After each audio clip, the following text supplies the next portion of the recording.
Alors bonsoir à tous. On va donner le coup d'envoi avec un tout petit peu de retard, mais le temps que tout le monde arrive et prenne sa place. Donc merci à toutes et tous d'être avec nous ce soir. Donc pour ceux qui ne me connaissent pas, il y en a sans doute beaucoup ici, parce que en tout cas moi je ne vous connais pas pour beaucoup d'entre vous. Je suis Amael Pilven, donc je serai ce soir votre speaker, mais je suis aussi et surtout le nouveau directeur général adjoint de la région en charge des entreprises et de l'emploi. Donc pour beaucoup d'entre vous, un interlocuteur régulier, je l'espère, pour les mois à venir. Voilà. Et les semaines même, hein, parce qu'on peut commencer à travailler tout de suite. Alors écoutez, on a une belle soirée devant nous de lancement de notre nouvelle stratégie, de notre nouveau schéma SRDE2I qu'on a appelé de façon un peu plus facile à prononcer, en tout cas Impact 2028. Donc on va essayer on est ravis déjà de vous associer à ce lancement, et puis on va essayer d'éclairer un petit peu cette stratégie au fil de la soirée en l'illustrant, en faisant intervenir des témoins. Et on va commencer tout de suite en faisant intervenir notre vice-présidente qui est en charge de la relance, de l'attractivité, du développement économique et de l'innovation. J'ai repris le titre exact, Alexandra. Donc Alexandra Dublanche, que j'invite à la tribune pour introduire nos échanges de ce soir. Merci beaucoup Amael, bienvenue à tous au siège de la région. Je suis très heureuse de vous voir, ça fait longtemps qu'on ne s'est pas vu dans ce format, on s'est vu dans plein de visios, notamment pendant le Covid et depuis, et en plus petit comité, mais c'était une bonne occasion ce lancement de vous voir, tous nos partenaires et aussi les chefs d'entreprise. Donc ça continue à arriver, je sais que l'accès n'est pas toujours facile quand on ne vient pas en transport en commun. Donc voilà, en tout cas on va passer une belle soirée, je l'espère, ensemble. Alors je voudrais saluer les élus qui sont là. Alors oui, juste un mot, notre présidente est prise par ailleurs. On espère qu'elle va pouvoir nous rejoindre. Certains d'entre vous étaient d'ailleurs avec elle à l'instant, qu'elle va pouvoir nous rejoindre plus tard, mais pour l'instant, ce n'est que moi. Je voudrais saluer le directeur du réseau Île-de-France de la BPI, que j'ai vu tout à l'heure, Éric Verset, les représentants de la Banque des Territoires, Richard Curnier également, le président de la CCI, cher Dominique, le président de la CMA Île-de-France, cher Francis, le président du MEDEF, que je ne vois pas, mais qui va certainement arriver. On a aussi, il y a beaucoup de présidents, un peu moins de présidentes, malheureusement, mais bon. Monsieur le président de la CPME, cher Bernard, qui devrait aussi nous rejoindre, le président de l'UDP Île-de-France, Anthony Hadji Panayotou, le président du club ETI d'Île-de-France, Pierre-Olivier Brial, le responsable du réseau francilien de Business France, Madame Emmanuelle Tressard, Mesdames et Messieurs chefs d'entreprise, et j'aurai l'occasion plus tard, pour ceux que je n'ai pas cités, d'en citer d'autres, tous nos partenaires, chers partenaires. Donc, je suis ravie de vous accueillir aujourd'hui au nom de Valérie Pécresse au siège de la région, donc pour célébrer ensemble le lancement de ce schéma au nom barbare, le SRDE2I, comme l'a dit Amael, on a préféré appeler Impact 2028. Donc, en vrai, vous le voyez, je crois, c'est encore écrit, schéma régional de développement économique, d'innovation et d'internationalisation. Alors oui, célébrer ce lancement nous paraissait important pour plusieurs raisons. Alors déjà, parce qu'il s'agit quand même de la stratégie de développement économique de la première région économique d'Europe, je le rappelle, avec près de 750 millions d'euros de PIB en 2019 avant la crise. Donc c'est davantage que la Belgique ou la Suède. Deux, parce que l'adoption de ce schéma s'inscrit dans un contexte, ça ne vous aura pas échappé, qui a été marqué donc par une pandémie mondiale qui n'est pas tout à fait finie malheureusement et qui a touché notre région de plein fouet. On sait notre région a été la plus touchée au niveau national par cette crise, par son ouverture à l'extérieur au tourisme, etc. Nous le savons, nous l'avons vécu ensemble. On est dans un contexte géopolitique instable marqué par la guerre en Ukraine et plus globalement dans un contexte, sans vouloir être trop pessimiste, de monde en crise climatique, énergétique, pour ceux qui sont venus en voiture, économique, sociale, auquel nous devons nous adapter collectivement. Et avec Valérie Pécresse, nous sommes persuadés que vous, les entreprises, vous, les entrepreneurs, vous êtes la solution aux défis d'aujourd'hui et de demain. La troisième raison, c'était important de célébrer ce lancement, tout simplement parce que vous y avez tous collectivement contribué. Vous savez, je l'espère, que depuis notre arrivée à la tête de la région en fin 2015, on a un peu changé notre mode de fonctionner avec les entreprises en ouvrant, en tout cas c'est ce que nous voulons, grand les portes et les fenêtres de la région pour co-construire avec vous les stratégies. Je le répète toujours, ce n'est pas une histoire de communication, c'est vraiment pour être au plus près de vos besoins. Et donc, désormais, vous êtes présents, d'ailleurs, je vois beaucoup de partenaires, à l'export, le président des CCE, les coprésidents, par exemple, sur la stratégie industrie, etc. Ce sont toujours des chefs d'entreprise et des acteurs de ces sujets. Et c'est important pour nous, parce qu'on pense, bien sûr, que c'est grâce à l'intelligence collective que nous pouvons parvenir à saisir la pluralité des enjeux et proposer des solutions très concrètes, c'est notre obsession, à des besoins, à vos besoins, adaptés à vos besoins qui évoluent. Et donc, ce fut encore le cas avec ce SRDE2I. On a mis en place, comme vous le savez, et je vous remercie pour votre participation, de nombreux groupes de travail. On a mis en ligne une plateforme qui permettait de répondre à des questionnaires ou faire des contributions libres, et beaucoup de collectivités y ont contribué. J'ai d'ailleurs vu aussi le président de Saint-Quentin en Yvelines, que je remercie de sa présence, et certainement d'autres. Le résultat, c'est que par rapport à l'ancien schéma, donc c'est un schéma qu'on fait en début de chaque mandature, on a réussi à avoir 10 fois plus de contributeurs que lors du précédent. Donc c'est très positif. Et tout ça pour dire que cette stratégie, qu'on va un peu rentrer dans le détail et puis on va le voir dans la table ronde, c'est pas la stratégie de la région, c'est pas notre stratégie, c'est la vôtre, c'est la nôtre, et nous allons la mettre en œuvre collectivement. Je vais revenir un tout petit peu en arrière très brièvement. Ce schéma, il s'inscrit dans la droite lignée de ce qu'on a fait sous le précédent mandat, bien sûr. Donc c'était la stratégie leader. C'était vraiment une feuille de route économique pour la première mandature qui permettant le succès de l'action économique régionale et de celle de ses partenaires.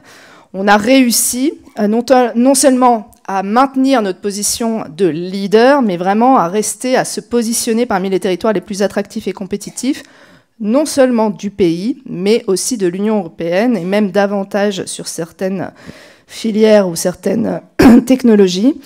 Je le rappelle parce qu'il faut qu'on soit fiers, collectivement fiers, et il faut le répéter. On est un pôle leader mondial pour les investissements étrangers. Malgré le Covid, on a réussi, et je salue l'agence Choose Paris Region, j'ai vu son directeur, l'agence que je préside. On a réussi à continuer à attirer des investissements étrangers. Donc on est la première région aussi au monde pour les investissements en R&D, dans le top 3 pour les investissements directs à l'étranger. On bénéficie d'un écosystème exceptionnel pour la recherche, vous le savez, 40% de la recherche française, on est la première région en termes de brevets déposés en Europe. On a aussi un écosystème d'innovation foisonnant, on l'a vu à l'événement Big. Alors moi, j'ai pas pu pour des raisons de dos bloqués, mais voilà, avec plus de 8000 startups, dont la quasi-totalité des 26 licornes françaises et 75% des levées de fonds de la French Tech en 2020. Alors bien sûr, il y a quelques événements que nous n'avions pas tout à fait prévus dans la stratégie précédente. Je parle bien évidemment du Covid, mais je pense aujourd'hui qu'on peut là aussi se dire que collectivement, on a su s'adapter, et s'adapter vite. On a su faire, ce qui n'est pas toujours simple pour une collectivité, mais collectivement, on a su faire preuve d'agilité, de réactivité. Et je pense que tout le monde l'a reconnu. On l'a fait toujours en complément, bien évidemment, de l'État et main dans la main avec l'État. Je le rappelle aussi parce que je pense que c'est quelque chose d'important. On a réussi à aider une entreprise sur 2 de la région. C'est énorme. C'est 500 000 entreprises franciliennes aidées, je parle directement par les aides de la région pendant le Covid, grâce à nos dispositifs d'urgence. Et je remercie à nouveau les partenaires qui sont là, le Fonds Résilience, le prêt rebond, le fonds loyer, etc., en s'adaptant, pareil, à chaque fois aux besoins des entreprises. Sur un mandat, on a accompli avec vous beaucoup. Sur l'entrepreneuriat, j'ai vu BGE avec Daniel Deguet, j'ai eu avec la création du parcours d'accompagnement entrepreneur #leader. Ça a permis quand même à près de 40 000 franciliens d'être accompagnés dans leurs projets d'entreprise. J'ai vu aussi France Active qui est là, Initiactive, je les remercie. Sur la commande publique, c'est aussi une demande. On n'est pas que dans la subvention. Une demande qui nous est souvent faite, c'est évidemment d'essayer de donner des débouchés à ces entreprises sur les marchés publics. Je rappelle que la région Île-de-France, c'est 1 milliard de commandes publiques par an, donc c'est énorme. Et donc là, dès le début du mandat, on avait mis en place un Small Business Act. Donc c'était pour aider les TPE, les PME à mieux accéder à la commande publique régionale. Et ça marche, même s'il y a toujours, je reste toujours très humble, il y a encore beaucoup de chemin à parcourir pour aider donc ces TPE à accéder au marché public. Mais quand même, aujourd'hui, il y a 80% des achats de la région Île-de-France qui sont réalisés auprès de TPE et de PME franciliennes. Sur l'industrie, oui, on est une grande terre industrielle. Oui, on est la première région aéronautique d'Europe et de France, de France. Mais on en est fiers, même si certains essayent de dire la même chose. Sur la stratégie Smart Industrie, là aussi, c'est pas évident. Hein. On a des désavantages compétitifs, notamment, je pense, au foncier.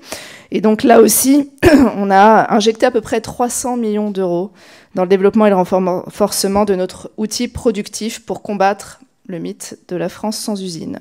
Et sur le foncier, je tiens aussi à saluer le directeur de la SEM, Investissement et Territoire, que je préside, Olivier Pagési, qui permet là aussi de faire du portage foncier. Pareil, on s'adapte aux besoins, faire du portage foncier pour retenir des activités stratégiques en Île-de-France. Je ne peux pas tout évoquer, vous l'avez compris. Par exemple, tout ce qui a été fait en lien avec l'attractivité, j'en ai dit un mot avec l'agence True Spice Region, tout ce qu'on a fait sur le Brexit, le Covid, etc. Je pourrais aussi citer tout ce qui a été fait sur l'innovation, sur l'économie sociale et solidaire, ou encore le tourisme, mais il serait trop long de tout citer. Et en plus, on est là pour vous écouter aussi, avec la table ronde qui va suivre et les témoignages en vidéo. Donc, tous ceux qui veulent en savoir un peu plus sur le chemin accompli, je crois qu'il y a des documents qui circulent dans la salle et qui vous seront envoyés également. Un mot sur quand même ce schéma-là, et je développerai un peu plus tout à l'heure.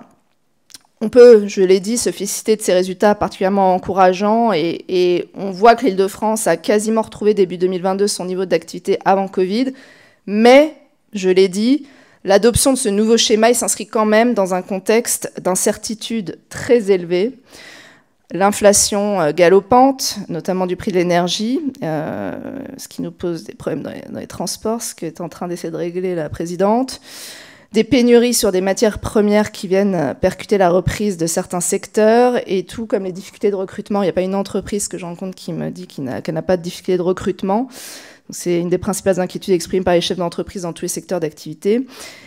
Et dans ce contexte, les défis qu'on doit affronter à nouveau ensemble sont nombreux. Donc la relance économique de secteurs qui sont encore fragilisés, la réaffirmation d'une souveraineté économique, numérique, énergétique ou encore alimentaire, l'adaptation et j'ai vu d'ailleurs Île-de-France Terre de Saveur qui est présent, l'adaptation du territoire régional de ses entreprises et de ses habitants au changement climatique, vaste sujet également qui...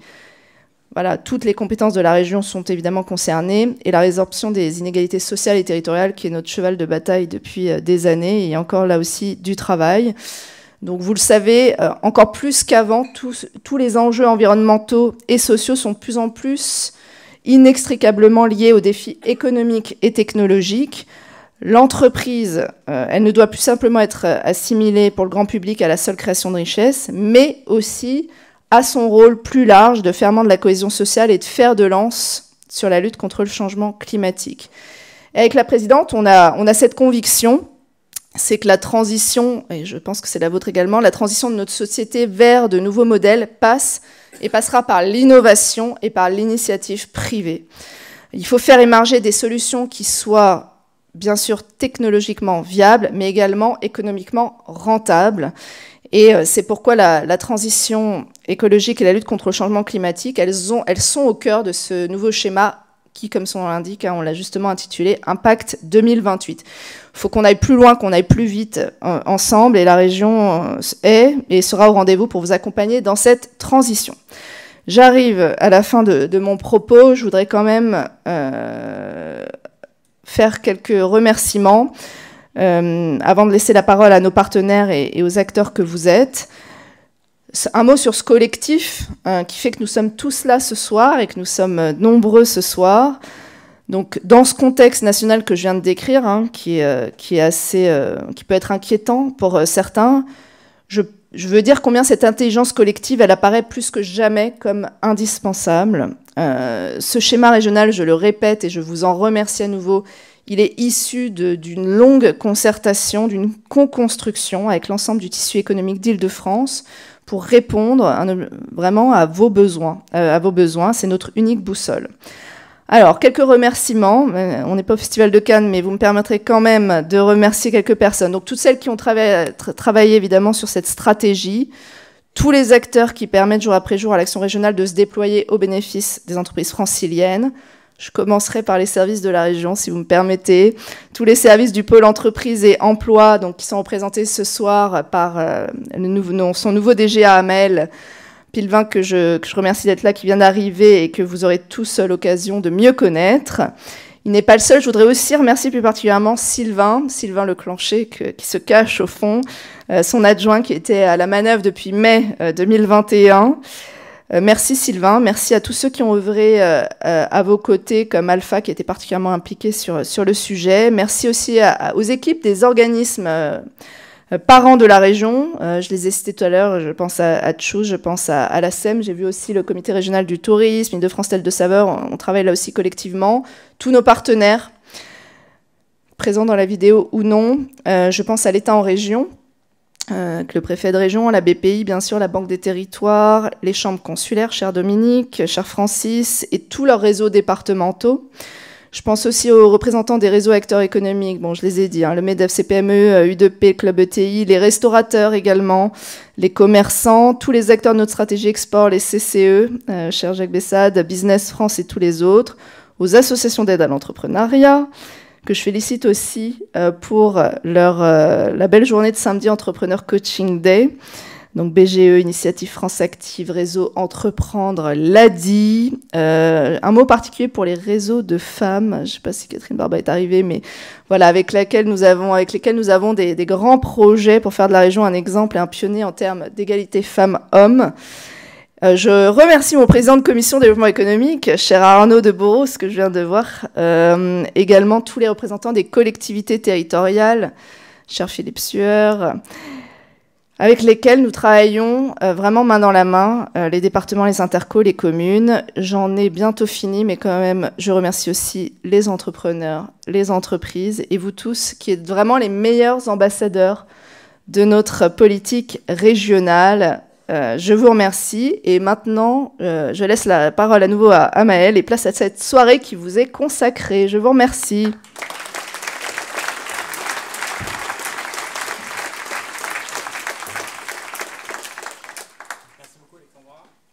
Est-ce que vous m'entendez? Oui. Merci beaucoup Alexandra. Alors, on va passer à la séquence suivante. On va avoir une présentation vidéo avec certains de nos grands partenaires qui ont souhaité témoigner par vidéo, même si je vois que certains sont dans la salle. Est-ce que je peux en même temps proposer à nos témoins de venir prendre place sur scène pour la séquence suivante? Donc Catherine Barba, Michel Vandenberg, Saïd Amouche, Yedida Lévy-Zoberman et Lionel Grotto. Si vous voulez bien pendant la vidéo prendre place sur scène, je vous en remercie.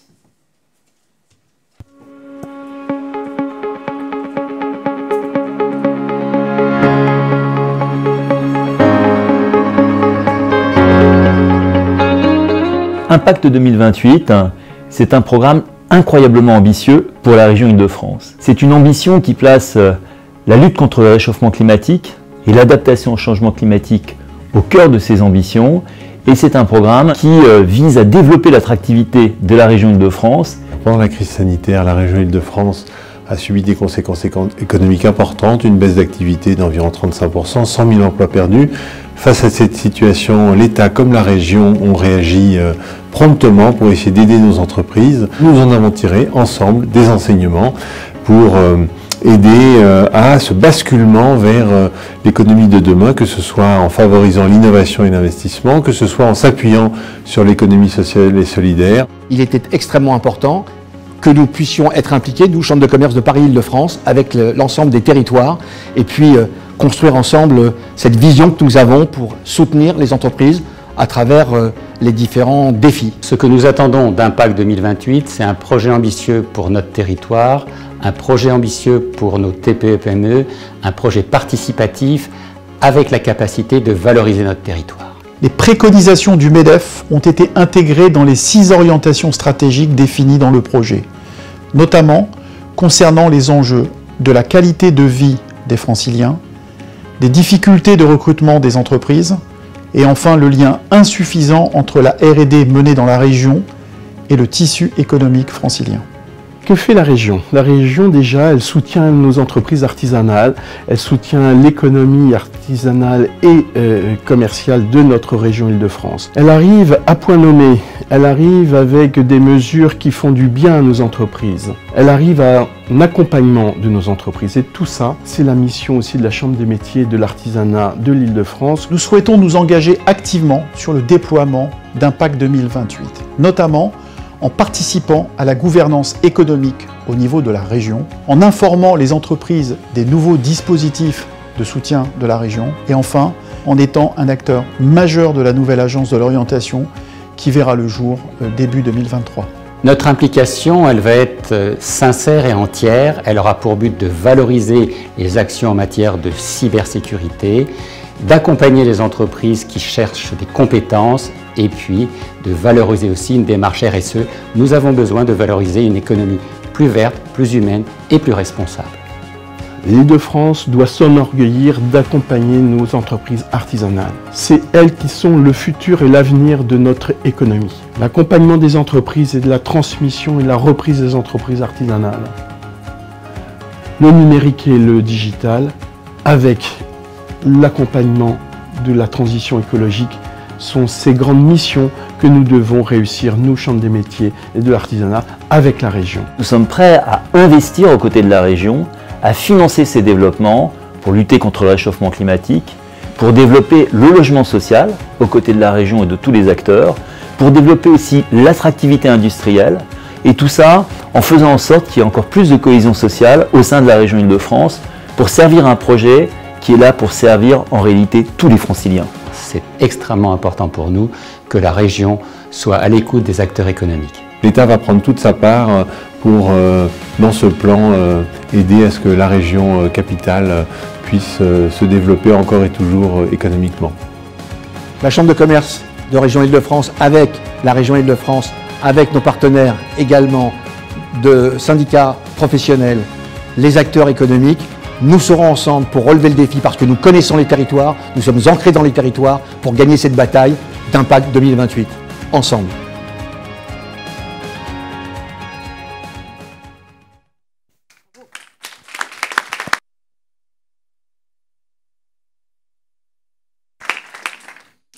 Alors, on remercie évidemment le préfet de la région Île-de-France, les présidents de la CCI Paris-Île-de-France, du MEDEF, de la CPME, de la CMA et le directeur général de la Banque des Territoires pour leur engagement à nos côtés pour réussir à accomplir toutes les promesses de cette stratégie.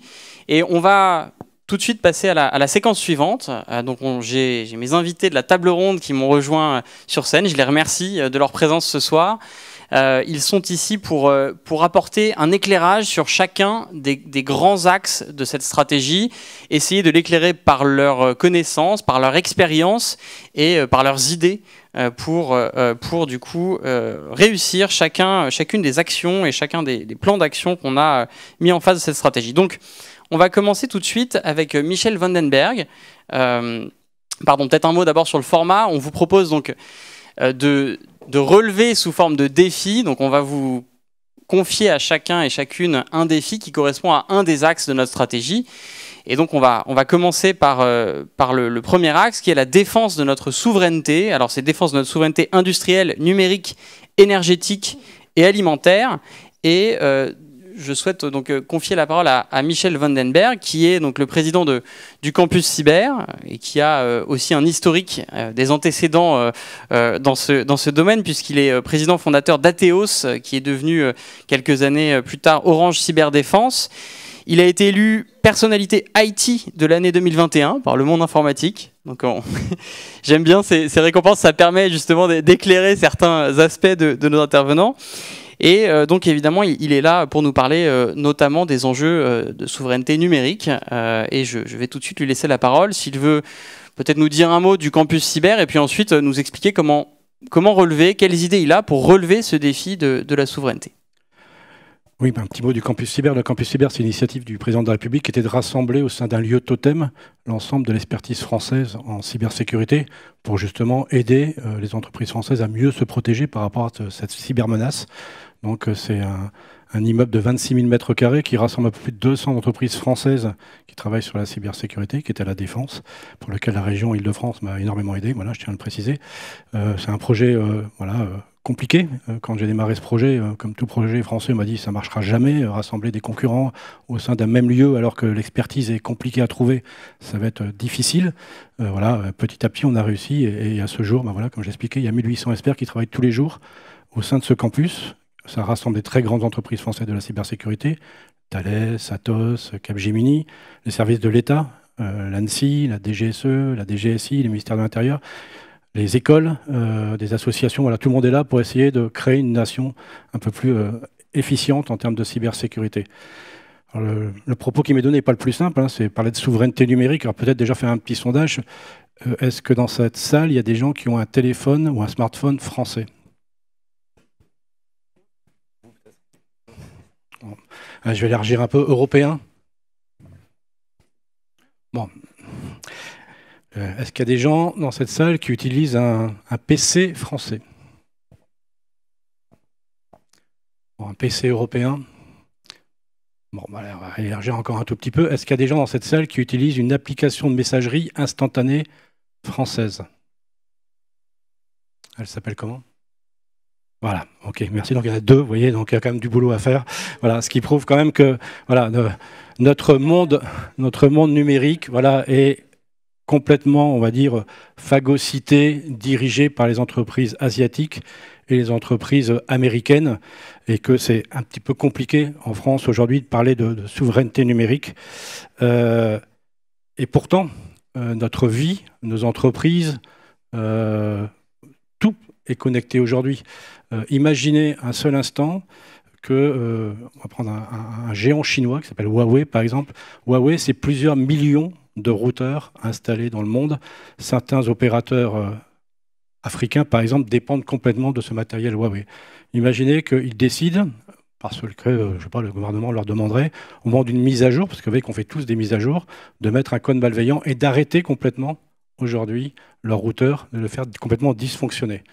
Imaginez, c'est plus de téléphone, c'est plus d'Internet. Imaginez quelques secondes pour vos entreprises le fait de ne plus avoir de téléphonie et de ne plus avoir d'Internet. C'est là-dessus qu'il faut que l'on travaille aujourd'hui. Et puis qu'on travaille aussi sur cette notion de données personnelles. Aujourd'hui, nos données qui nous sont les plus chères, nos données de santé par exemple, sont systématiquement émergées chez Meta, chez Microsoft, chez Amazon. Voilà. Donc, la tâche qui m'est donnée n'est pas la plus simple, parce qu'effectivement, on part vraiment de très très loin. Mais justement, ce qu'on peut faire, justement, c'est de s'assurer que ce scénario catastrophe, vous allez dire, bon, Michel Houellebecq nous le raconte, ce grand scénario aujourd'hui de blackout de l'informatique, ça n'existera jamais. Or, tous les jours, il suffit qu'un employé de votre entreprise clique sur un lien et votre entreprise s'arrête complètement. Il suffit qu'un employé d'un hôpital clique sur un lien, on l'avait avec Corbeil-Essonnes, et on ne sait plus soigner les gens. Il suffit qu'un employé de mairie clique sur un lien, il y a des mairies de la région Île-de-France qui ont été touchées, et on ne sait plus fournir un seul document administratif. Il suffit que vous cliquez sur un lien, sur un phishing ou un SMS que vous recevez, et c'est de mieux en mieux fait pour qu'on vous pille votre compte en banque ou qu'on usurpe votre identité. Et le jour où on usurpe votre identité, c'est fini. C'est terminé, c'est à jamais. Prouver que ce n'est pas vous qui avez fait la transaction bancaire, etc., c'est une mission quasi impossible. Alors, vous allez me dire, il est gentil, le monsieur, mais il n'est pas là pour rassurer tout le monde, mais ce n'est pas mon métier non plus. Et en fait, c'est ce qu'on essaye de faire avec la région, et dans le cadre d'Impact 2028, justement, c'est d'aider justement à créer cette résilience pour ces entreprises françaises et de s'assurer à ce que nos entreprises ne tombent pas aussi facilement auprès de cette cybercriminalité. Alors, j'ai lu dans l'Impact 2028 qu'on voulait faire de l'Île-de-France un acteur de référence en cybersécurité. Alors, on l'a déjà plus ou moins réussi parce que quand il y a eu le choix d'implantation de ce campus national cyber, il y avait les grands gourous qui m'expliquaient qu'il fallait faire de l'aménagement du territoire, il fallait que j'aille très très loin. Et nous, on a insisté pour que ce soit en Île-de-France parce que l'Île-de-France, c'est 31% du PIB français. C'est 70% des experts en cybersécurité qui résident et c'est 90% de ce qu'on appelle les OIV, c'est-à-dire les opérateurs d'importance vitale, c'est-à-dire les grandes entreprises qui, si elles étaient attaquées, nous empêcheraient de fonctionner au quotidien. Donc c'était une évidence pour moi que ce campus soit fait et soit installé au sein de la région Île-de-France. Et d'ailleurs, dès la première réunion, il y a 2 ans, avec Valérie Pécresse, son soutien était immédiat en disant non seulement je vais vous aider à vous y implanter, et en plus je vais financer pour que vous puissiez accueillir les startups de l'Île-de-France au sein de ce campus cyber. Qu'est-ce qu'on va faire ensemble au sein de ce campus cyber? La première chose, c'est de sensibiliser et permettre aux entreprises d'Île-de-France de pouvoir mieux se protéger. Il suffit de 4 ou 5 actions d'hygiène informatique pour éviter 90% des cyberattaques. Voilà. Le tout, c'est de le savoir. Notre métier au départ, c'était de faire peur. Je pense qu'on a bien réussi. Maintenant, faire peur sans fournir de solutions, ça ne sert pas à grand-chose. Donc, il faut fournir des solutions. Et très sincèrement, il suffit de 4 ou 5 actions au sein d'une petite entreprise pour pouvoir la protéger de façon beaucoup plus importante. Les pirates, c'est un peu comme les cambrioleurs. Si c'est trop compliqué, ils vont dans la maison d'à côté. Et ça, il faut le savoir. Et ça marche de façon extrêmement, de façon très pertinente. 2, la France va être une grande nation de la cybersécurité. La mission qui m'a été confiée par le président de la République, c'est faire à ce que la France soit la 3e nation en termes de cybersécurité. Pour l'instant, on est la 5e, derrière les États-Unis, la Chine, les Russes, Israël et la France. On veut monter au 3e niveau et on a vraiment les compétences pour pouvoir réussir à monter à ce niveau d'expertise en termes de cybersécurité. Ce qu'il faut pour pouvoir réussir ce challenge, en fait, c'est d'avoir de l'expertise. Je sais que c'est un grand problème pour de nombreux chefs d'entreprise que vous êtes, mais il y a en cybersécurité plus de 20 000 postes qui sont ouverts aujourd'hui et qui ne trouvent pas preneur. Rien qu'au campus cyber, sur les entreprises de campus cyber, il y en a à peu près 200, il y a 3 000 postes qui sont ouverts et qui ne trouvent pas preneur. Pourquoi? Parce qu'on n'est pas attractif. On a fait avec le rectorat d'Île-de-France une petite interview des jeunes qui suivent une formation numérique, et sur ces jeunes, 5% seulement pensent aller vers la cyber. Et si on prend le cas des femmes, alors là, c'est catastrophique. Pourquoi? Parce que dans la tête du grand public, de beaucoup d'entre vous, pour faire de la cybersécurité, il faut être ingénieur, matheux, un peu boutonneux et avoir un suite à capuche. Or, en fait, notre métier, c'est pas du tout celui-là. Je sais pas, pour ceux qui ont regardé hier, il y avait sur France 5 dans C'est dans l'air une mission justement sur les impacts géopolitiques de la cybersécurité. On a besoin de communicants, on a besoin de chefs de produits, on a besoin de gens du marketing, on a besoin de gens qui font de la sensibilisation, on a besoin de juristes, on a besoin de plein d'autres fonctions que ces fonctions de hacker éthique qui sont indispensables. Mais on a besoin d'autres personnes qui justement nous permettent d'aller auprès des chefs d'entreprise, les sensibiliser, etc. etc. Voilà. On va aussi travailler pour faire venir plus de femmes. Voilà, on a 5% de femmes dans le monde de la cybersécurité, donc les attirer. Regardez comment on va pouvoir travailler justement pour attirer ces jeunes. Vous avez tous suivi, je pense, la série du Bureau des légendes. Le Bureau des légendes a permis à la DGSE de multiplier son attractivité par 4. Donc on va lancer une série qui va s'appeler la Sibérie, avec le producteur du Bureau des légendes, pour attirer les talents vers le domaine de la cybersécurité. Et ça, c'est extrêmement important. Voilà, je suis un peu long, je voulais juste vous dire qu'on a un métier formidable. Notre métier, nous, on l'appelle pompier du numérique, parce qu'effectivement, on est là justement pour éteindre les incendies et faire à ce que l'incendie ne se propage pas et permettre justement à l'entreprise de pouvoir redémarrer.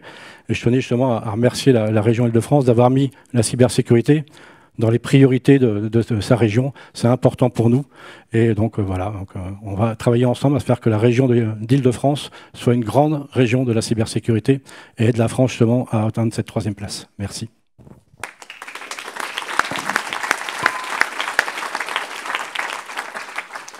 Merci beaucoup pour ces quelques éléments de réflexion pour nous aider donc collectivement à relever ce défi de la souveraineté numérique et au sens large la souveraineté industrielle. On va passer à notre 2e axe, si la présentation peut suivre. Merci beaucoup. Donc 2e axe, c'est celui de rebondir face à la crise et engager massivement nos TPE, PME et ETI dans les transitions digitales et écologiques. Pour ce 2e axe, je vais faire appel à Catherine Barba, que vous connaissez peut-être. Oui, vous pouvez l'applaudir. Hein. Donc, qui est une entrepreneure, pionnière du digital, cofondatrice et dirigeante d'Envie School. Et alors là, je dois avouer que j'ai dû relire ma fiche 2 fois, parce qu'on me dit qu'on vous appelle la Lady Gaga du retail. Je ne sais pas si c'est vrai, mais en tout cas, j'ai effectivement regardé sur Google et il y a certains sites qui vous surnomment ainsi. Il faut appuyer sur On. On va vous donner la parole pour que vous puissiez vous défendre. Non, c'est pas mal, Lady Gaga. C'est bien, ça vous plaît. Bon, alors ça va. En tout cas, on a donc une personne ici qui a monté plusieurs sociétés qui a écrit des livres, qui a une expérience outre-Atlantique, qui est évidemment connu médiatiquement et qui est très engagé sur ces thématiques du numérique. Et c'est pour ça qu'on l'invite, c'est pour ça aussi qu'on lui demande du coup sa recette pour relever ce défi de la transition numérique. Voilà ma recette. Bonsoir à tous. Non, j'aime bien le sujet du numérique en tout cas parce que c'est effectivement mon terrain de jeu depuis plus de 25 ans. Je ne sais pas ce que vous faisiez les uns les autres en 96, vous n'étiez pas nés. Moi, je commençais dans le digital et effectivement, j'ai créé 3 entreprises que j'ai revendues. Avec l'argent que j'ai gagné, j'ai investi dans pas mal de startups, notamment portées par des femmes. Litchi, notamment, que vous connaissez sûrement. Plus récemment, Ada Tech School, pour encourager les femmes à devenir développeuses. Donc, c'est vraiment mon cœur qui parle aussi sur le numérique. Donc, je connais bien. Et je me disais, mais ça fait 25 ans quand même qu'on milite pour le digital et qu'on dit aux entreprises, mais allez-y. Et je me dis, mais est-ce que c'est vraiment encore un sujet ? Mais oui. Il semblerait que plus que jamais, ce soit un sujet aujourd'hui.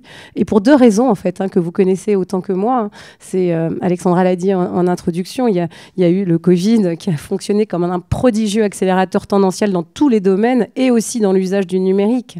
Et donc, moi, ce que je me dis, si on était moins nombreux, j'adorerais savoir vos clients, qu'est-ce qu'ils font, comment ils ont changé à la faveur du Covid, mais à l'évidence, on a changé nos habitudes de consommation. Donc, quand les clients changent et vont résolument vers le numérique, ce serait dommage de ne pas y aller soi-même, sinon on va devenir un peu le musée de son entreprise. Donc, je pense qu'il y a une urgence et une nécessité aujourd'hui à y aller parce que les clients y vont. Et la deuxième raison, c'est que tout change très vite sur le numérique. Enfin, je veux dire, moi, vous l'avez vu comme moi, en 25 ans, les innovations permanentes qui sont là, qui se succèdent, et on a besoin. Il y a une obsolescence, en fait, aussi du savoir sur tout cela. Donc, on a besoin d'y aller soi-même, et puis après d'embarquer ses collaborateurs dessus, plus que jamais. Donc, pour moi, le premier défi à relever, il est à titre personnel. C'est est-ce qu'en tant que dirigeant d'entreprise, j'ai conscience fondamentalement de cette urgence et de cette nécessité, et je commence par me l'appliquer à moi. Est-ce que le numérique, j'ai bien conscience que mes clients sont plus que jamais sur le digital et qui, pour aller à leur rencontre, évidemment, il faut y aller plus que jamais. Après, ce que je me dis, c'est la deuxième étape pour relever le défi, c'est qu'est-ce que j'y fais sur le numérique ? Comment je l'utilise en fait, et aujourd'hui, je pense que la visée, la finalité, c'est important. Il y a tellement de façons de l'utiliser aujourd'hui plus que jamais. Et la première, et là ça parle à tous les entrepreneurs que nous sommes, c'est aller chercher des clients.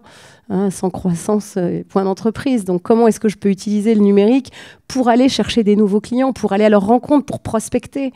Et ça, ça se fait et ça fonctionne. C'est aussi un prodigieux outil pour créer du lien à distance, vous le savez. C'est comme un fil d'Ariane invisible qu'on tisse avec les clients, et encore plus depuis le Covid.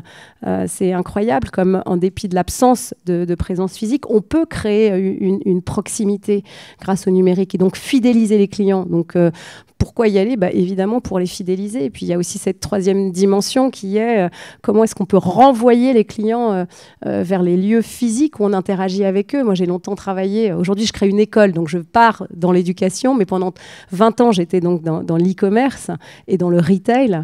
Et donc, mon credo, c'était le magasin n'est pas mort. Et j'en suis convaincue comme vous, quoi. Plus il y a de digital dans nos vies et plus on a besoin d'un retour à l'humain. On le sait, on le sent. Et le digital permet cela, le retour, amener les clients vers vos points de vente physiques si vous avez des magasins physiques. Donc, une première chose, comme on le disait précédemment, c'est d'avoir profondément conscience de l'urgence et de la nécessité d'aller sur le numérique, aujourd'hui plus que jamais. Mais après, se dire, quelle est ma priorité avec ce satané numérique ? Qu'est-ce que je vais en faire ? Dans quoi je vais investir ? Parce qu'après, la poésie, les mathématiques, il faut investir, évidemment. Et pour cela, je crois que le dernier défi, il nous appartient à chacun. Tu l'as dit, je reviens de 5 ans aux États-Unis, et là-bas, j'ai pas appris grand-chose. Il n'y a pas d'Américains dans la salle. Non. J'allais dire, j'ai pas trouvé l'Amérique très innovante, je dois vous dire, pour plein de raisons dont on parlera à un autre moment. Et je trouve qu'on a des atouts ici, et particulièrement aussi en Île-de-France, pour être plus innovant que là-bas. Mais j'ai appris une chose, ils sont les rois de la formule, les Américains. C'est « Innovation starts with I ». c'est moi qui commence à innover, c'est moi qui fais les choses en fait. Si ça commence pas par moi, les choses ne se feront pas. Donc ça commence par moi en tant que dirigeant d'entreprise. Est-ce que moi je me forme à titre personnel? Et est-ce que j'embarque mon équipe vers tout ce qui est numérique? Est-ce que je finance des plateformes d'e-commerce qui sont performantes? Est-ce que j'investis dans de la data? Est-ce que je les forme pour apprendre à mieux utiliser ces outils-là? Donc je pense que ça passe évidemment par notre responsabilité individuelle et puis par le fait de effectivement investir, se former. Donc j'ai rien à vendre à cet égard, donc j'en parle librement parce qu'aujourd'hui moi je forme des indépendants. J'en parle 2 secondes parce que forcément je dors avec, je me lève avec, donc je ne peux pas m'empêcher de vous en parler. Mais je viens de créer l'école des indépendants qui réussissent, parce que je pense qu'il y a la 3e voie, après les startups qui ont été mon terrain de jeu longtemps, et puis les corporates. Je crois qu'il y a cette voie-là qui est tout aussi noble et tout aussi extraordinaire, mais vous la connaissez mieux que moi, qui sont les entreprises de moins d'1 million d'euros et portées par les individus. C'est celle-là que moi j'ai envie de faire grandir. Et donc je crée cette école, cette communauté qui est faite par des entrepreneurs. C'est bien de se former au contact de gens qui l'ont fait avant. Et donc tout ça, évidemment, il y a une forte dimension sur le digital. Donc c'est des choses simples et de bon sens que je vous partage, mais c'est quand même fou qu'en 2022, 25 ans après l'arrivée du digital dans notre économie, on ait encore besoin de vendre le coup. Donc je compte sur vous, chacun de vous, pour continuer à prendre résolument le tournant du numérique, et particulièrement ici, en Ile-de-France, on est si bien accompagnés. Merci encore, Alexandra. Voilà, j'en ai fini pour mon propos. Merci à tous.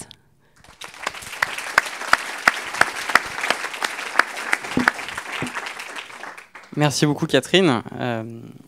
On passe du coup à un 3e axe pour encore continuer de dérouler notre plan stratégique, notre stratégie Impact 2028. Donc cette fois-ci, la réduction des inégalités sociales et territoriales. Donc nous avons encore un grand témoin qui a une expérience très robuste en la matière, puisque nous avons Saïd Amouche, qui est donc entrepreneur social, conseiller au Conseil économique, social et environnemental, et qui est surtout le fondateur de Mosaïque RH, qui est un cabinet de recrutement absolument exemplaire en la matière, dont il voudra peut-être nous dire un petit mot.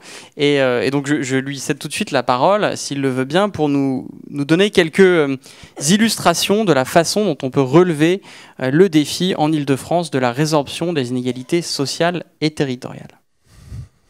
Bonsoir à tous, merci de nous donner la parole. C'est un thème qui nous est cher parce que la réduction des inégalités, en réalité, c'est aussi l'opportunité de mettre en perspective des talents qui sont aujourd'hui pas forcément dans les processus de recrutement. Et là, il y a un vrai sujet en fait en matière de développement économique. Nous, on pense aujourd'hui qu'en France, si on veut redynamiser le développement économique, ça doit aussi se faire par et grâce à une partie de la population aujourd'hui qui n'est pas forcément dans les radars, qui n'a pas forcément les bons réseaux, qui n'est pas forcément suffisamment informé sur les métiers de demain, sur le digital par exemple, sur la cybersécurité, qui leur parle, qui leur explique en fait où sont en fait ces métiers d'avenir et le potentiel qu'on peut avoir en s'intéressant en fait à ces filières. Pas grand monde, malheureusement. En tout cas, les mécanismes qui existent aujourd'hui en France ne sont pas suffisamment puissant pour pouvoir un impact sur l'ensemble des citoyens et notamment franciliens. Et on sait par exemple, c'est une étude récente en fait de la Cour des comptes qui fait état en fait d'un dysfonctionnement qu'il faut avoir en tête aujourd'hui en France. Cette étude a été publiée au mois de juillet dernier et qui nous explique que malgré les dispositifs qui ont accompagné en fait les jeunes pour leur permettre de retourner à l'emploi et de bénéficier en fait de solutions concrètes, eh bien ça a marché. Et ça c'est une très bonne nouvelle. C'est-à-dire que quand la puissance publique se mobilise, on arrive à faire des choses. Et ça c'est vraiment très chouette. On se rend compte qu'aujourd'hui, du côté des jeunes, on n'a jamais eu un taux d'emploi aussi haut en France. Donc ça c'est super. Mais quand on s'intéresse un peu plus en fait à des territoires ce qu'on appelle, et ça c'est une codification qui existe en France, c'est les quartiers politiques de la ville. Les quartiers politiques de la ville, c'est 2 grands axes. Grosso modo, c'est les banlieues et c'est les zones rurales. C'est les 2 dimensions en parallèle. Eh bien, on se rend compte que ce que nous dit la Cour des comptes, c'est qu'on est resté en fait à 2,7 fois plus de taux de chômage que la moyenne nationale. C'est-à-dire que l'impact de ces dispositifs n'a pas eu lieu sur ces territoires. Et là, encore une fois, on constate des inégalités et il faut absolument en fait se rendre compte qu'il faut faire des choses parce que si on ne fait rien, en fait, c'est des Français qu'on laisse sur le bas-côté avec des actions de développement économique qui ont lieu et il faut s'en prémunir. Donc du coup, c'est des sujets auxquels on réfléchit depuis pas mal de temps avec Mosaïque RH. En fait, c'est une initiative qui a été lancée en 2007 et qui est partie d'un bon sens très terre-à-terre qui consiste à dire pour pouvoir lutter contre les discriminations ou lutter contre le chômage ou les deux, eh bien l'idéal c'est de pouvoir avoir des entreprises, d'abord qui souhaitent changer leur pratique de recrutement et s'engager sur une dynamique un peu nouvelle en matière de sourcing, en matière d'identification de profil, et deux, accompagner le processus pour garantir en fait une pérennité en fait de la mise en relation. C'est très basique, mais en réalité, travailler sur la promotion des offres ouvertes en alternance, en stage de fin d'études ou en emploi, eh bien, cet effort du dernier kilomètre sur ces territoires, il n'est pas suffisamment fait. Et les statistiques nous le rappellent. Et donc, nous, on a décidé en fait de se spécialiser dans ce qu'on appelle la promotion de ces publics divers, issus des quartiers, issus des banlieues, issus en fait de catégories sociales pauvres. En fait, c'est ça le dénominateur commun à la base. Et donc, lorsqu'on est d'origine sociale modeste, la réalité aujourd'hui encore, malheureusement en 2022, c'est qu'on n'a pas les mêmes chances à compétences égales. Et c'est important de rappeler qu'on parle bien d'un phénomène qui s'installe au regard des compétences dont disposent les individus. On parle de gens qualifiés, des gens qui ont peut-être pas de diplôme, mais qui n'ont pas de problème à se lever le matin à 6 h du matin pour tenir un job. On parle de ces gens-là. En fait, c'est des populations qui sont aujourd'hui en recherche active et qui n'arrivent pas en fait, à accéder à l'emploi. Et tous les matins, lorsqu'on fait la revue de presse, on voit cette tension qui existe sur le marché et cette difficulté que peuvent avoir les entreprises à recruter. Donc il y a un paradoxe qu'il faut casser et donc en investissant dans un outil nouveau en fait de type cabinet de recrutement qui était installé dans une logique non-profit, on a réussi en plus de 10 ans aujourd'hui à permettre à plus de 15 000 jeunes de signer un contrat. Et notamment avec des grands groupes très, très impliqués en France. On a d'ailleurs des entreprises qui sont ici présentes. Je vois Sanofi qui est dans la salle, qui a un formidable programme de recrutement avec plus de 150 jeunes qui ont été recrutés issus des quartiers politiques de la ville. Je les prends comme exemple parce que d'abord il est dans mon viseur, mais surtout parce que je suis bluffé par un objectif qu'ils sont capables aujourd'hui de verbaliser. Quand Sanofi dit « je recrute des jeunes », il dit « je veux 10% de candidats issus des quartiers politiques de la ville. Et je ne veux pas simplement les rencontrer, je veux les recruter et les faire grandir dans mon organisation. Parce qu'ils font le pari de la diversité. Et ça marche, à condition que cet objectif, en fait, soit partagé au plus haut niveau de l'organisation. Donc, je parle un peu beaucoup, mais je vais essayer d'aller vite, mais je voulais pas rater aussi un deuxième élément qui, pour moi, est un vrai défi en matière de développement économique, c'est la capacité à réinventer les modèles économiques. Là, il y a un vrai sujet à prendre et le défi qu'on est en train de réaliser avec la région Île-de-France, c'est d'investir en fait dans des organisations hybrides. Je pense qu'aujourd'hui, on ne peut plus être soit dans le tout profit, soit dans le non-profit complet.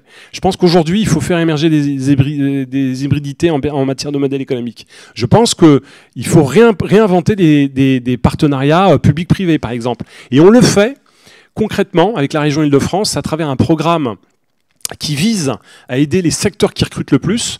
On a en date, par exemple, le 20 octobre prochain, 200 postes qui ont été détectés dans le secteur de l'hôtellerie et de la restauration. Et ici, physiquement, on aura au moins 200 jeunes qui auront été présélectionnés, identifiés, issus des territoires et qui vont rencontrer les professionnels avec plus ou moins de coaching. Et encore une fois, il y a d'une part la lutte contre le chômage de longue durée et l'exclusion, et d'autre part, en fait, la capacité à se connecter très vite, très tôt, avec des gens qui sont pas forcément en fait dans les viseurs, mais qui sont prêts à l'emploi ou proches de de l'emploi. Et c'est ça l'enjeu. Et donc, en ayant un partenariat stratégique avec la région Île-de-France qui investit dans ce dispositif, sur les 18 derniers mois, on est déjà 1700 jeunes qui ont signé un contrat, qui ont été mis en relation avec des secteurs en tension. Et on va continuer sur les 2 prochaines années à aller plus vite.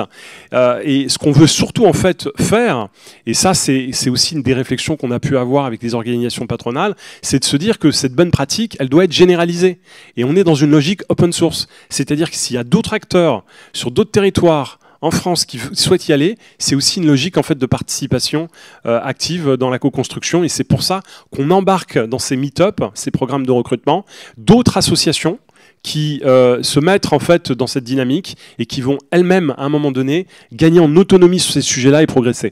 Je vous prie de m'excuser d'avoir été un peu long, mais c'est la passion.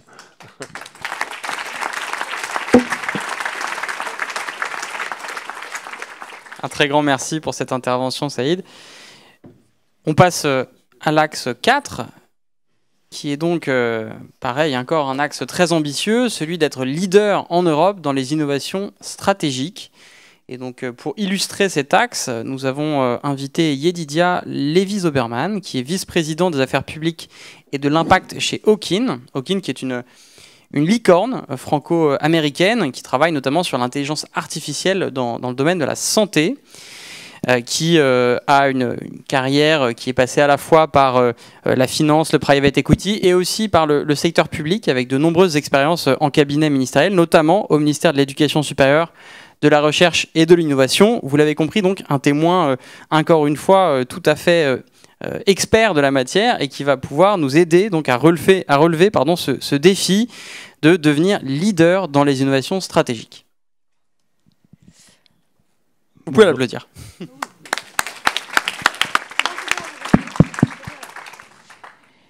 Bien, bonjour à tous, merci de cette introduction. Peut-être vous dire quelques mots de Hawkin, et puis à partir de ce que je vous dirais de cette scale-up, de cette licorne française, essayer d'extraire quelques considérations plus générales sur la manière d'être leader en Europe dans les innovations stratégiques, qui est évidemment un sujet économique, mais presque dans le monde en crise dans lequel nous vivons, presque un sujet de géopolitique de souveraineté.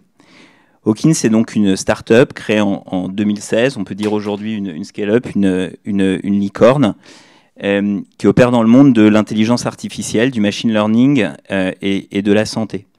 Ce que nous faisons, c'est que nous développons des algorithmes, des solutions d'intelligence artificielle que nous mettons au service de la recherche médicale, de la recherche biopharmaceutique, pour trouver des nouvelles thérapies dans des aires thérapeutiques qui sont celles des maladies cardiovasculaires, de l'hémato-oncologie, donc de la lutte contre le cancer.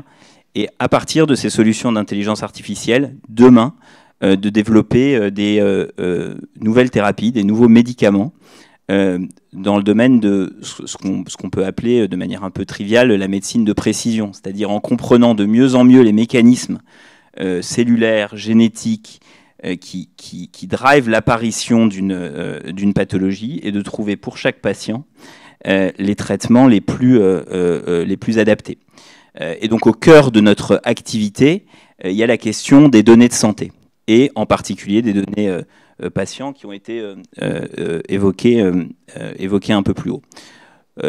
Les données avec lesquelles on travaille, c'est évidemment les données de ce qu'on appelle le primary care, c'est-à-dire les données de sécurité sociale, les données de caisse d'assurance maladie, les données d'examen clinique de premier niveau quand vous allez chez votre médecin. Mais ce sont aussi des données scientifiques beaucoup plus compliquées et aussi, à tous égards, beaucoup plus sensibles, comme les données génétiques, comme les données de prélèvement de tissus à l'échelle unique de la cellule. La manière dont on le fait, c'est que plutôt que d'essayer de regrouper ces données de santé, ce qui est toujours un sujet très très sensible, si tout d'un coup votre médecin vous dit alors votre prélèvement là en fait on va le transférer à un autre endroit et puis on va le mélanger avec tout un tas de données d'autres patients, etc. Ça pose des questions politiques, éthiques, des questions cyber, des questions de souveraineté. Nous, on ne fait jamais voyager les données. En revanche, ce qu'on fait, c'est qu'on fait voyager les algorithmes. Ça veut dire que les capacités de calcul, ce sont les algorithmes qui circulent et qui vont aller d'un set de données à un autre set de données pour essayer d'extraire des résultats qui nous permettent de développer ces thérapies nouvelles. Alors, j'en viens maintenant à votre question. Dans la compétition mondiale, puisque c'est de ça qu'on parle, quand on s'assume en tant qu'Européen, c'est pour dire il y a les États-Unis, il y a la Chine, et puis entre les deux, il y a l'Europe. La donnée, de toute évidence, c'est la matière première. C'est une évidence pour la finance, c'est une évidence pour la transition énergétique, c'est encore plus une évidence dans le monde de la santé. Alors comment est-ce qu'on devient un leader européen? Et je dis ça alors même qu'Hawkin n'est pas encore un leader européen. On ne peut pas vraiment dire ça, même si ça le sera bientôt. Eh bien, d'abord en décloisonnant les disciplines. Ce qui se passe dans le monde de la santé aujourd'hui, cette nouvelle frontière, c'est celle d'un décloisonnement entre le monde de la tech, le monde de l'informatique et le monde de la recherche médicale et biopharmaceutique. En décloisonnant le fonctionnement des acteurs, en décloisonnant les partenariats entre le public et le privé, c'est le plus évident, mais parfois même entre le privé et le privé, parce qu'entre les startups, entre les biotech et les grands groupes, en réalité, on vit encore dans un monde qui est beaucoup trop siloté, pardonnez-moi ce néologisme. Et puis parfois même à l'intérieur du secteur public, parce que quand on travaille avec des hôpitaux, on se rend compte que, y compris sur des sujets communs, des hôpitaux publics, français, parfois même ici en région Île-de-France, ne vont pas réussir à travailler correctement ensemble et à partager de façon efficace leur potentiel en matière de recherche et d'innovation. En coopérant aussi, et en coopérant en particulier au niveau européen. J'évoquais cette manière avec laquelle nous travaillons avec les données, en faisant circuler les algorithmes tout à l'heure. Imaginez, parfois c'est très difficile pour l'Institut Gustave Roussy de travailler avec l'Institut Curie. Alors imaginez ce qu'il en est quand il s'agit de faire travailler un centre hospitalier français avec des Britanniques, avec des Allemands, avec des Américains ou des Italiens. De ce point de vue-là, ce que j'ai évoqué tout à l'heure comme méthodologie permet justement de favoriser cette coopération européenne. C'est vital en matière de santé. Pourquoi? Parce que quand vous cherchez un traitement pour une sous-catégorie de patients victimes qui est touchée par le cancer du sein, et bien parfois on va travailler avec des toutes petites cohortes de patients. Et donc, dans un seul centre hospitalier, vous n'aurez pas assez de données pour travailler correctement. Et donc, ce n'est que par la coopération européenne et internationale qu'on peut y arriver. Et ça, c'est une clé du développement des entreprises biotech en Europe pour devenir leader. Et puis, il y a des questions de régulation, et je dirais de régulation efficace au niveau européen. À Bruxelles aujourd'hui, on commence à discuter un texte très important sur l'espace européen des données de santé. C'est-à-dire comment est-ce qu'on va réussir à faire travailler ensemble les acteurs européens pour la recherche biopharmaceutique en Europe. Et si moi j'ai un souhait, c'est qu'on fasse attention à ne pas tomber dans ce travers européen. Vous aurez vu que je suis un Européen convaincu. Mon dernier job, c'était de travailler auprès du ministre des Affaires européennes au moment de la présidence française de l'Union européenne. Donc je ne suis pas du tout soupçonnable d'euroscepticisme, mais ce que je veux dire, c'est que il faut réussir à construire des modèles qui intègrent le long terme. Le modèle idéal, c'est toujours un modèle à long terme. Et puis des modèles de court terme qui soient efficaces et efficients tout de suite. Et je crois que la discussion qui se déroule en ce moment à Bruxelles, à la Commission, au Conseil, au Parlement européen, à cet égard, elle est extrêmement importante. Et puis un petit mot pour terminer, parce que ce sujet est, je crois, très important. Si on veut être un leader en Europe, il faut aussi être un leader européen. Et être un leader européen, c'est s'assumer et incarner une forme de modèle qui soit un modèle spécifique, en particulier dans l'utilisation des données de santé, qui sont des données sensibles. Il y a un modèle qui est le modèle américain, anglo-saxon, qui va être un modèle très dérégulé, d'utilisation très libérale de vos données de santé, de vos examens médicaux, de vos analyses de sang, parfois même du sequencing de votre génome. Il y a un modèle chinois qui est un modèle autoritaire de contrôle social, et puis il y a un modèle européen. Et je crois qu'il n'y aura pas de leader dans les innovations stratégiques en Europe sans réussir à combiner l'efficacité économique et un certain nombre de principes qui nous sont chers et qui sont profondément européens. C'est ce que fait Hawkin, mais c'est ce que font tout un tas de sociétés de biotechnologie en France et en Europe. Et pour conclure, parce qu'il faut dire un mot de la région Île-de-France, dans cette dynamique, la région Île-de-France est évidemment un acteur extrêmement important. Je vais en donner 3 exemples. Dans le domaine de l'enseignement supérieur et de la recherche, qui est un domaine que je connais bien, avec l'impulsion très forte donnée par la région sur un écosystème d'enseignement supérieur, de recherche et d'innovation sur le plateau, l'investissement de la région dans des capacités de calcul qui, en matière d'intelligence artificielle, sont absolument cruciales et critiques, et puis l'investissement de la région dans des institutions de santé extrêmement importantes qui sont à la pointe de l'innovation en matière de soins et de recherche médicale. Je pense par exemple à l'Institut Gustave Roussy. Je vous remercie.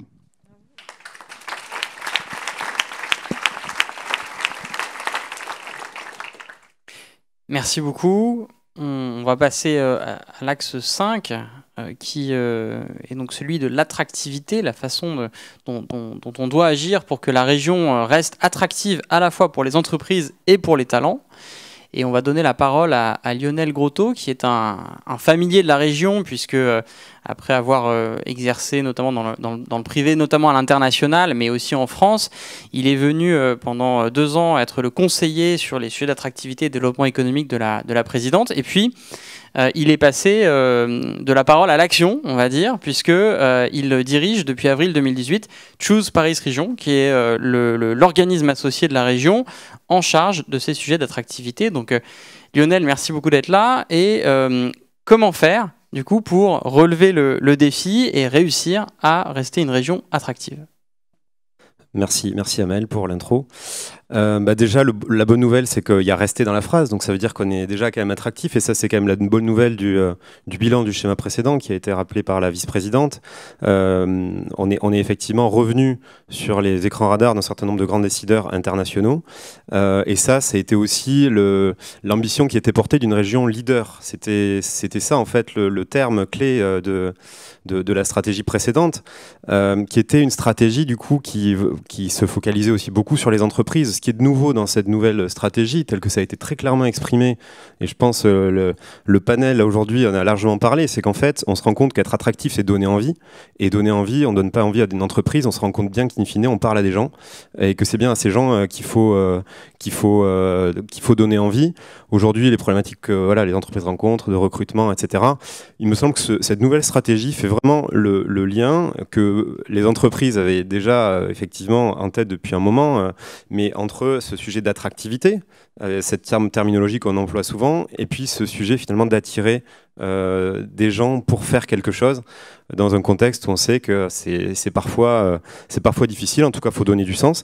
Donc, on est effectivement dans vraiment ce lien entre les deux sujets, ce lien entre le recrutement et l'attractivité, qui se traduit par un certain nombre de nouveaux axes, effectivement, ou actions qui vont être engagées. On fera bien sûr pas ça sans les entreprises, qui seront en premier rideau. Beaucoup d'entreprises effectivement qui nous contactent à nous en tant qu'agence d'attractivité nous parlent de ces sujets, on les accompagne déjà, mais effectivement on ira plus loin. Il y a notamment des idées de créer un guichet qui permette de mieux accueillir des nouveaux franciliens qui veulent vivre chez nous, et puis par ailleurs de pouvoir apporter un service peut-être collectif à certaines entreprises françaises qui veulent recruter à l'international. Comment est-ce qu'on peut se mettre ensemble? D'autres métropoles l'ont fait, je rentre pas dans trop de détails, mais voilà déjà je pense ce que j'ai envie de retenir déjà sur cette nouvelle stratégie. Ensuite, je pense qu'il y a une notion de continuité. On a parlé tout à l'heure de digitalisation des parcours. C'est quelque chose qu'on a commencé à faire par rapport à nos investisseurs internationaux. J'ai bien retenu qu'il fallait continuer à faire en sorte que ça soit toujours... qu'on reste toujours à la pointe, et c'est vraiment important. Effectivement, les habitudes évoluent. Un grand projet en Suède, en plusieurs milliers d'emplois, qui s'est fait entièrement à distance pendant le Covid. Il y a beaucoup de choses qui évoluent, et on doit être effectivement à la page et répondre aux attentes de nos clients par rapport au parcours qui s'attendent à pouvoir trouver chez nous, comme ils peuvent acheter, faire tous leurs autres actes de leur vie courante. Ensuite, en termes de continuité, j'ai envie de retenir aussi le collectif. Je pense que ça, c'est quelque chose qui changera pas, qu'on a déjà, sur lequel on a largement déjà progressé.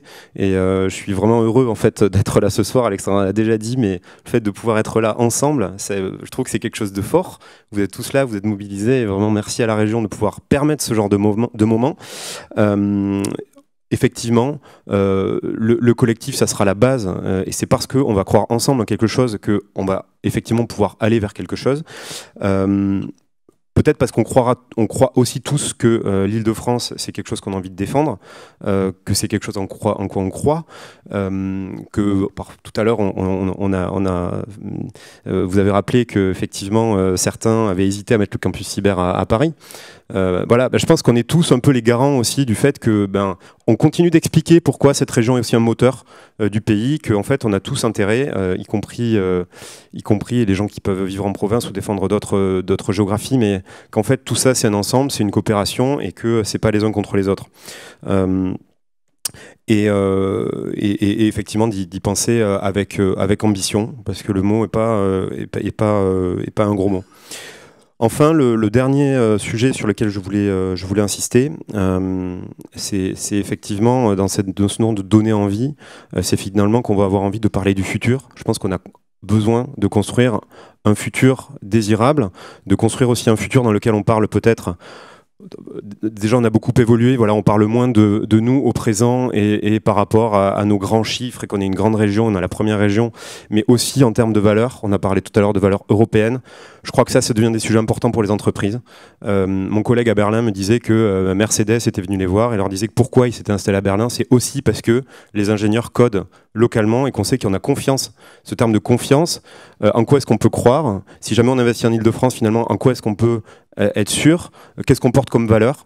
Donc tout ça, c'est des sujets, je pense, qui sont clés, qui font aussi que ce terme d'attractivité, c'est pas un mot qui est dissonant par rapport au terme de coopération, de construction européenne, parce qu'on l'a dit, les grandes innovations stratégiques, ça sera des grandes entreprises européennes qui auront des implantations dans plusieurs de nos, et peut-être plus larges, je ne veux pas faire insulte à d'autres géographies, mais quand même, je pense que l'Europe est vraiment un échelon très important.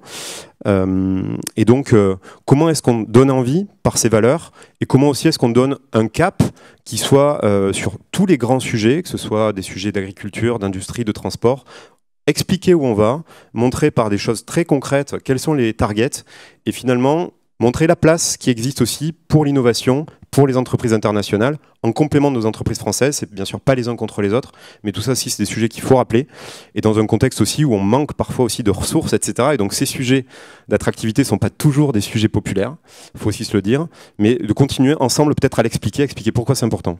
Voilà, je pense que c'est notamment comme ça qu'on a une chance de rester une région attractive pour les entreprises et les talents. Ouais. Merci beaucoup Lionel.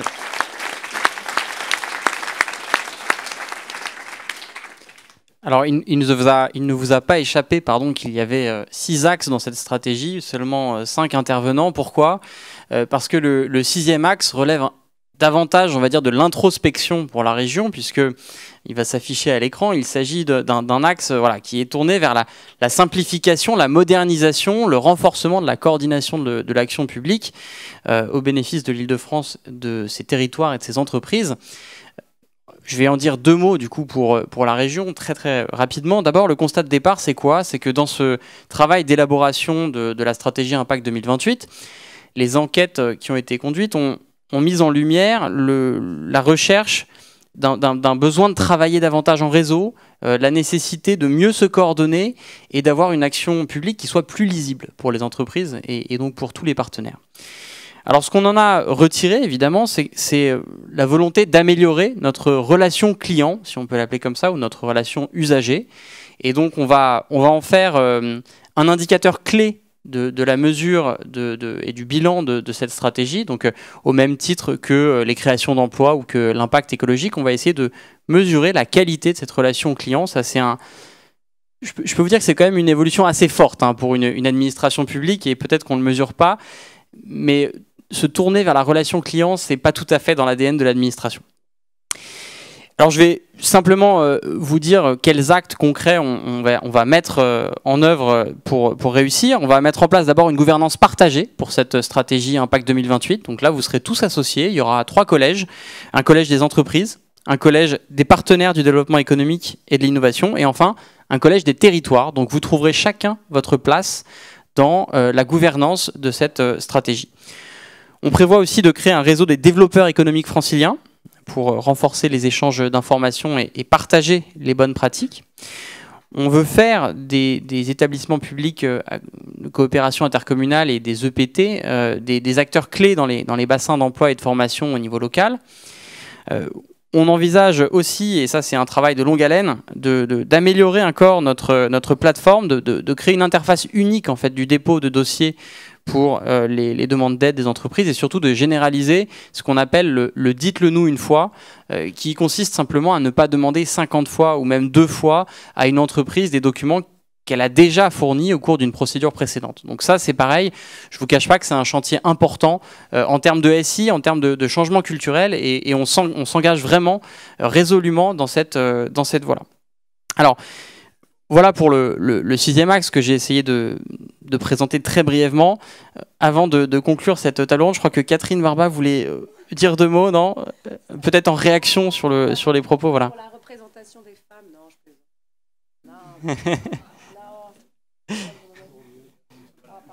J'ai de la fièvre. C'est le karma. Moi, je me sens lente.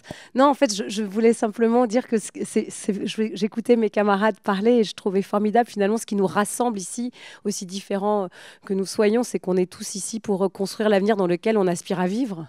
Et chacun avec son axe, qu'on parle d'attractivité, d'innovation, en fait, ce qui est au cœur de tout ce qui nous anime, c'est l'humain finalement. Moi qui parlais du digital, et que dans cet humain, quelle que soit la taille de nos boîtes, qu'elles soient grandes ou petites, on a sacrément changé dans notre rapport au travail.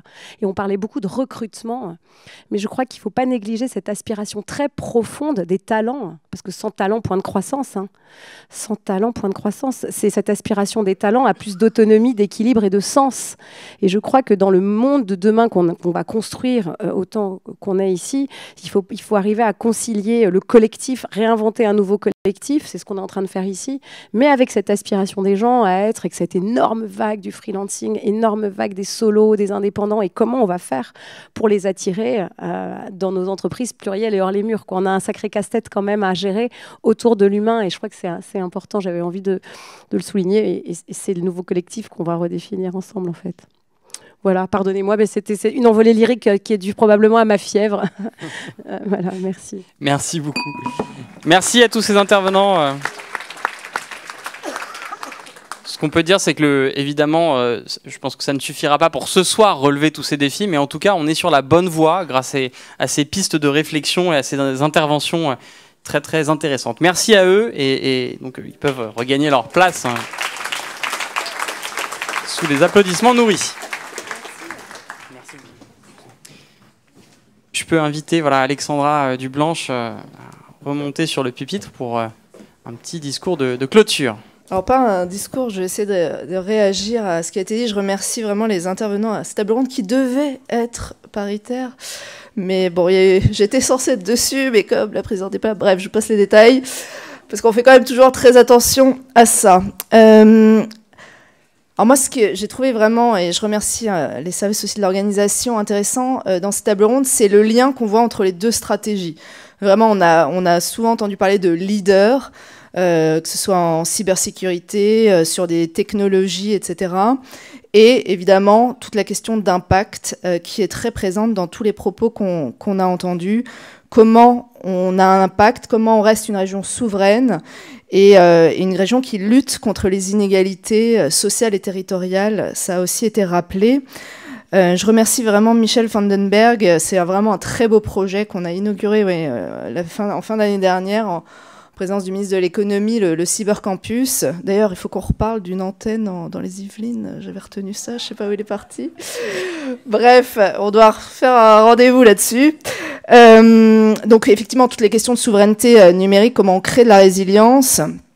Évidemment, le fait qu'il y ait 70% des experts cyber en Ile-de-France, c'était une évidence que ça soit ici. Et aussi montrer tous ces enjeux. Donc, ce qu'on a accompli, là aussi, je pense que c'était très présent dans ce que vous avez entendu, tout ce qu'on a accompli ensemble, rester attractif, rester leader, mais ne jamais s'appuyer sur nos acquis et comment on construit la suite, comment on monte au 3e niveau mondial, comment on arrive à régler ce problème d'attractivité de certains métiers, d'attractivité féminine. Là, j'ai retenu les 5%, c'est assez... Voilà, mais inquiétant. Mais voilà, je sais que sur le campus cyber, par exemple, il y a justement cette volonté de promouvoir cette attractivité de ces métiers-là, de les faire mieux connaître. On a aussi le problème dans l'industrie en général, on le sait. Montrer que non, l'industrie, c'est plus Zola, qu'on est dans le numérique, qu'on est aussi, que c'est des métiers aussi attractifs pour les femmes. Et ça, donc comment on s'appuie sur nos atouts pour les transformer et continuer à avoir un temps d'avance. Catherine, également, et comment on engage nos entreprises dans la transition digitale. Ça a été très bien dit. On a travaillé collectivement, par exemple, avec beaucoup d'entre vous, sur le chèque numérique. Je ne sais pas si vous vous souvenez, pour les commerçants, notamment avec la CCI, mais pas que. Et on n'y arrivait pas du tout. Vous voyez, c'est un dispositif qu'on avait créé et ça ne marchait pas. Et le Covid a permis, malheureusement, de faire... se rendre compte aux commerçants que c'était absolument indispensable. Donc parfois le Covid a eu du bon sur certaines accélérations, mais effectivement, comment on capitalise là-dessus pour accompagner pas seulement les commerçants, mais aussi notre industrie, alors sur le numérique en général, mais sur l'IA, etc. Donc ça, il y a aussi des programmes d'accompagnement, je le rappelle, et peut-être nos partenaires dans la salle. La région, c'est pas que de la subvention, c'est aussi de l'accompagnement via des missions de conseil. Et ça, je pense, c'est aussi important. On l'a vu sur la relocalisation, par exemple, où beaucoup d'entreprises post-Covid voulaient s'y mettre, mais ne savaient pas par où commencer. Et donc là aussi, nous, on peut accompagner via des partenaires plutôt de conseil.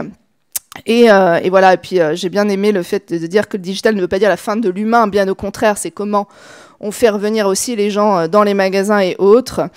Et cette table ronde a aussi montré la diversité des publics auxquels on s'adresse. Là, voilà, avec Catherine, les indépendants, par exemple, les grands groupes, les petites PME, les ETI. Et donc, tout ce tissu très divers de l'Île-de-France, où on essaye de n'oublier absolument personne. Ce qui me fait une transition vers Saïd Amouche, fondateur de Mosaïque RH. C'est vraiment, je l'ai dit tout à l'heure en introduction, c'est un peu notre obsession, la lutte contre les inégalités. Parce que je le disais, on est première région économique d'Europe, ça a été rappelé. 30% du PIB, 20% de la population, 40% de la recherche, etc. Mais aussi, on est une terre aussi, vous le savez, très inégale. Moi, je suis élue dans une ville très mixte, Sartrouville, dans les Yvelines, donc je connais bien ce sujet des QPV, des quartiers politiques de la ville. Et donc ça, dans tout ce qu'on fait, vraiment, c'est comment on arrive via les transports, via la formation, via les tiers-lieux, en essayant de créer de l'activité locale un peu partout, même via l'attractivité, ce que disait Lionel tout à l'heure, quand on s'adresse aux gens pour les faire venir en Ile-de-France. Je me souviens quand on allait à Londres post-Brexit avec la présidente, ils ne nous disaient pas le droit du travail français, etc. Ils nous disaient, mais est-ce que vous avez des lycées internationaux pour mes enfants ? Et donc ça, pareil, c'est de se dire, les lycées internationaux, donc déjà, il faut doubler un peu le nombre de lycées internationaux, mais il ne faut pas tous les mettre à l'ouest. Il faut en mettre un à Noisy-le-Grand, un Palaiseau, un Vincennes, enfin équilibré. Et tout ça fait qu'on arrive collectivement à lutter contre ces inégalités. On a créé des nouveaux dispositifs récemment, je ne sais pas si vous les avez tous déjà en tête, les ZRE, les zones de reconquête économique, où pareil, on va doubler, par exemple, jusqu'à doubler les subventions aux entreprises qui s'implantent dans ces zones, qui sont soit des zones de franges de l'Île-de-France, donc rurales, soit des zones très impactées par le Covid, je pense aux zones aéroportuaires, par exemple. Et donc ça, on a plein de dispositifs pour essayer de mieux équilibrer, que ce soit vers les QPV ou vers la ruralité. On l'a fait aussi d'ailleurs sur l'entrepreneuriat en poussant un petit peu nos réseaux à aller partout et pas seulement à Paris et la Défense, si je caricature un tout petit peu. Non, j'exagère. Mais voilà, maintenant, avoir ce réseau partout, vraiment, que ce soit dans tous les territoires, etc. On le fait en dotant tous les lycéens d'ordinateurs pour donner à chacun sa chance, etc., etc.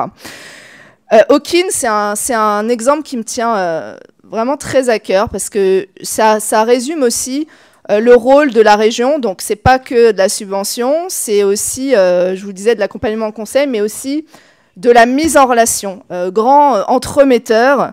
J'ai entendu parler de l'importance de décloisonner. Nous, on a, je pense, cette capacité et aussi collectivement à mettre en lien des réseaux qui ne se parlent pas forcément. Donc d'ailleurs, ça n'a pas été dit, je crois, sur Hawkin, mais Hawkin, ça a été effectivement la mise en relation avec Gustave Roussy. Donc la région avait fait un appel à projet avec Gustave Roussy qui avait une problématique sur la récidive du cancer du sein et sur des startups sur l'IA, donc capable de manager de la data. Et donc, il y a eu ce projet, effectivement. Mais nous, quand on était venu avec la présidente vous voir avec Gustave Roussy, il y a une collaboration sur le Covid, par exemple, sur d'autres problématiques. Donc, ça a donné des petits, j'ai envie de dire, et on l'a fait sur tout un tas d'autres secteurs. On le fait aussi quand on va aider un incubateur à s'installer chez Air Liquide, avec des startups, ou chez Renault à Flins, par exemple, qui est en pleine transition, là aussi écologique. Donc, tout ça, c'est aussi très ancré dans le rôle de la région. Et ça a aussi été rappelé pardon, j'ai oublié votre nom, mais de M. Hawkin, l'importance là aussi de prendre le lead, que ce soit dans l'enseignement supérieur. Et d'ailleurs, demain, on inaugure avec la présidente un incubateur, un hôtel d'entreprise Playground Paris-Saclay, où la région met 3 millions d'euros. Dans le secteur de la santé, où on travaille énormément, parce qu'on a beaucoup de force aussi dans le secteur de la quantique, notamment. Et Lionel, et je finirai par là, Lionel Grotto, donc sur l'agence Choose, comment on reste une région attractive, comment on reste une région leader, d'autant qu'il y a des grands événements qui arrivent, où on va tous être très mobilisés. Je pense à la Coupe du Monde de rugby, au JOP. Et ça, il faut qu'on s'en saisisse. C'est pas seulement l'accueil d'un grand événement international, c'est s'en saisir pour que ça bénéficie au maximum à la région Île-de-France. Et aussi, et ça, le lien avec la dernière, avec Amael, comment avoir un meilleur service client. Alors, j'espère que vous vous rendez compte qu'il y a d'énormes progrès qui ont été faits sous le précédent mandat sur la façon de simplifier les aides, que le parcours client, justement, des entreprises soit plus simple, mais il y a toujours du travail. Arnaud le sait, c'est lui qui préside les jurys PM-Up. On doit encore vous simplifier la vie, on doit encore simplifier la vie d'une entreprise qui va demander une aide publique. C'est là aussi une obsession. Et donc ce parcours client, que ce soit dans l'attractivité ou dans la façon dont on accueille les entreprises à la région, c'est absolument essentiel. Et in fine, évidemment, le collectif, comment on fédère. C'est aussi notre rôle avec vous tous, c'est vous notre force. Et donc ça, il faut l'amplifier. Voilà, pour finir, il y a le cocktail qui attend. Juste vous remercier encore une fois tous ceux qui ont contribué directement, indirectement à l'élaboration de cette nouvelle stratégie Impact 2028. Désolé Amel, je ne vais pas revenir dans le détail de ce que vous m'aviez dit de toute la stratégie. Je pense que voilà, le cocktail, c'est aussi une façon de networker là ce soir. Et j'ai envie de dire, malheureusement, le plus dur reste à faire. C'est-à-dire que c'est bien d'écrire un document, d'avoir bien cogité tous ensemble. Maintenant, c'est la mise en œuvre. Nous, voilà, avec Valérie Pécresse, c'est toujours là aussi ce qui nous importe, c'est évidemment la mise en œuvre. En politique, c'est pas le plus dur, c'est les idées, c'est vraiment comment on rend tout cela très concret. Et donc, on a besoin de vous. Je vous le redis, ce n'est pas fini. Pour que, quand on se reverra en 2028, mais avant, bien évidemment, on puisse cocher toutes les actions et se dire qu'on a vraiment tout mis en œuvre. C'est important pour notre région et pour vous tous. Donc, merci encore. Et je crois que j'ouvre le cocktail. Non, pas encore. Un tout petit mot, effectivement. Merci.